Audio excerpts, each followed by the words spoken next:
What's going on, guys? Greek Freak here, and in this video we are going to be talking about two NBA trade rumors, but we're first going to start off with the Otto Porter Jr.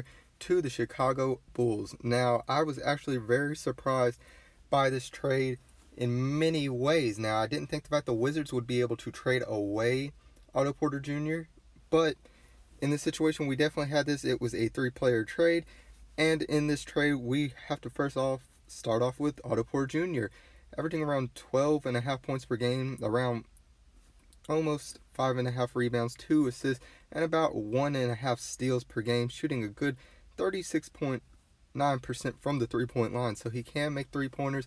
He is pretty decent on the defensive end, but of course his production has not really lived up to a high expectation that was upon him with the Washington Wizards. So the main reason why I said I didn't think the fact that he would be traded was going to be this salary that we're seeing right here, with $26 million, $27.2 million, and $28.4 million on a player option, which unless he ends up looking like he could earn more, he's not going to decline that. So in many ways, that was the really struggling point here. The Wizards are stuck with 3 bad contracts, and also with more news, it looks like John Wall will be out for the remainder of this season and next season. So they're really going to be stuck with that Supermax contract that they ended up giving John Wall, which is going to look like an untradeable piece at this point. So as far as that, they did get rid of one of their big contracts, being Otto Porter Jr., and I think the fact that that right there is just a big one for the Wizards in that case, if there is one to have by the Wizards. So they got rid of one of their big contracts, and they ended up getting 2 players out of this, and the first one we're going to be talking about is going to be Jabari Parker. Now, Jabari Parker averaging around 14.5-ish points per game, 6 rebounds, 2 assists. Not very well known on the defensive end, not really putting up any big numbers or really having that big of a presence, as that was sort of his weakness coming into the league, and we have not really seen a situation where we've seen a change in that.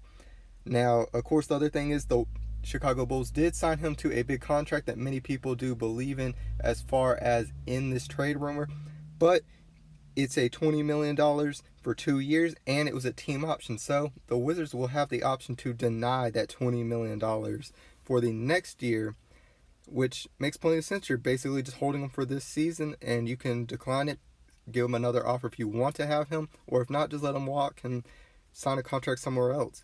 So in a situation like this, I think the fact that it was very strange that the Chicago Bulls ended up trading, knowing that they now have 2 more guaranteed years with an Otto Porter Jr. salary that looks like this, really going to hinder them if they were ever trying to plan to get anybody in a free agency within the next 2 years.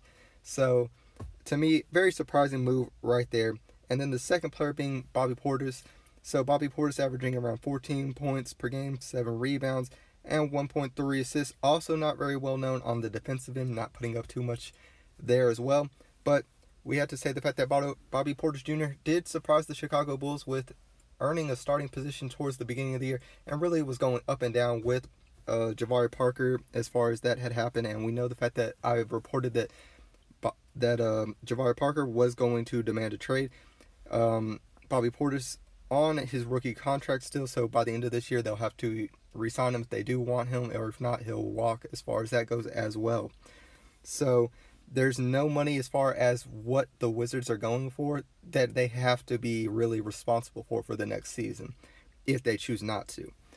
So really, I see this as a move for them to get rid of that cap space and try to reset as far as these deals. Now, they, of course, like I mentioned, they do have Bradley Beal, who they say are planning not to get rid of. So we'll see how long that they try to go with that. But as I mentioned, John Wall, I don't see that contract going anywhere with the way that it is. Now, of course, we also have a second trade that I also was reporting on before, which I didn't have a team at the moment, but here we go right here, and that is Thon to the Detroit Pistons. Now, he was ended up trading for Stanley Johnson, and I thought the fact that this obviously looked like what was going to be a rush trade. It didn't look like either team really got anything spectacular. Obviously, it was just a 2-person trade, one on both sides.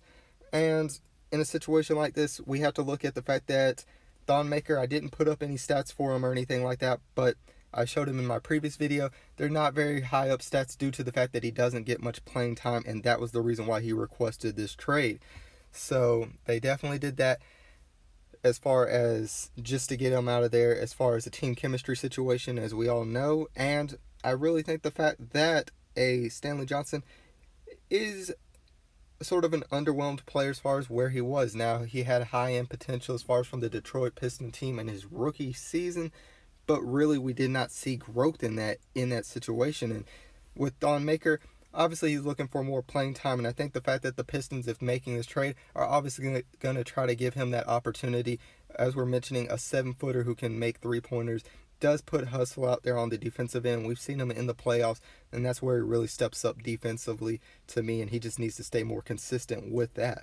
So I think the fact that the Detroit Pistons really got the better end of this deal as far as what we'll definitely are going to see here. And Stanley Johnson, like I mentioned, 7.5 points per game, 3 rebounds, and 1.3 assists with 1 steal per game. So it's pretty decent on the defensive end, not great or anything.